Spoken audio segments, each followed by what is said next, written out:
We've talked about the possibility of a very authoritarian administration coming in under Biden, and I kind of want to wrap it into Operation Warp Speed. Just this week, Governor Andrew Capo Cuomo has said that we need all 330 million people to be vaccinated twice. 660 million vaccinations from somebody who arguably has passed the most authoritarian executive orders in the entire country under this, and is being floated around as the attorney general for the Biden administration. Oh, geez. The New York State Bar Association has already put it on paper back in June that they think it should not only be a mandatory vaccine for New York, but the entire country, and that the Constitution in two separate places has failed us. So I'd like to get your comments, Whitney, on where you think the Capo Cuomo may fit into the mix.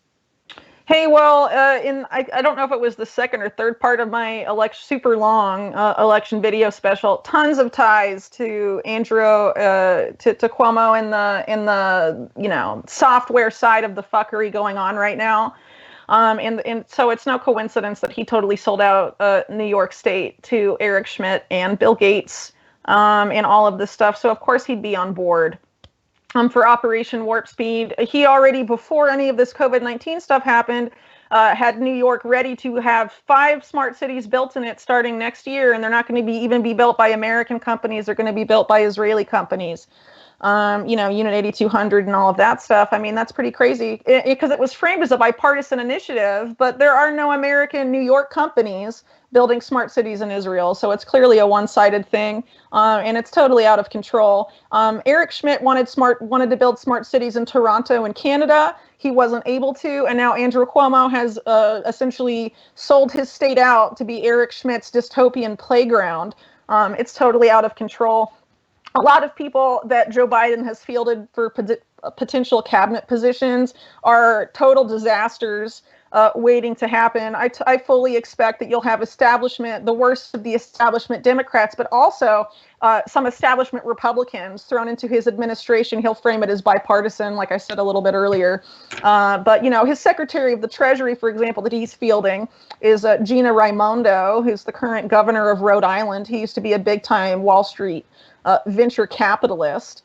So really not that different from having, someone like Steve Mnuchin, a Goldman Sachs banker, in charge of the Treasury. The same plundering will continue. And it's worth keeping in mind, too, that Biden was obviously vice president during the Obama administration, the cabinet for which was chosen by fucking Citigroup. Right. So to think, the people, the clowns in left-leaning media who are like, we're going to just elect Biden and push him left. Have fun pushing these dudes left. Have fun pushing Andrew Cuomo left, dude. Well, you're deluding yourself if you think that is going to happen.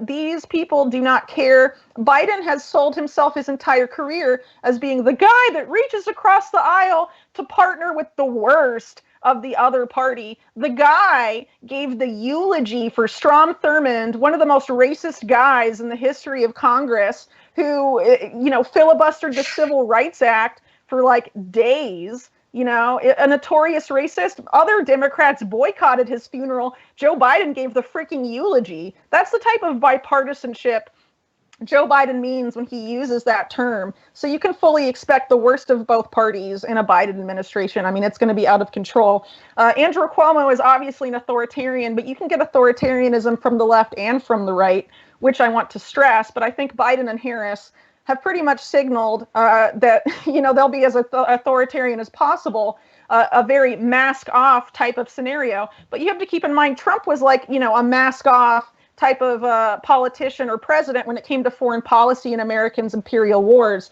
openly saying we're going there to take the oil and stuff like that, right? So I would argue that Biden and Harris will be a mask-off approach when it comes to just blanket authoritarianism, but to think we couldn't get that under a re-elected Trump administration, I think is super naive.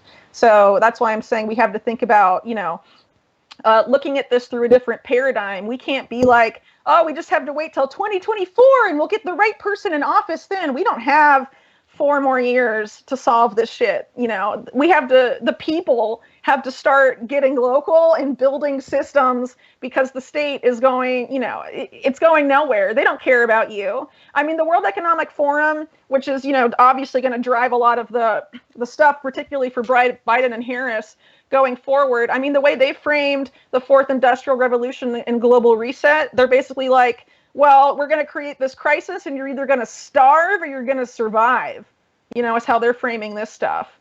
So, you know, buckle up, because that's what the elite are trying to set up here. And if you think, you know, the Democrats are going to help out Americans facing this massive wave of evictions that the country's about to experience, you know, it's going to be the regular people, your neighbors, your communities coming together to pull us out of this. Stop looking for a political savior in the Oval Office. It's not going to happen.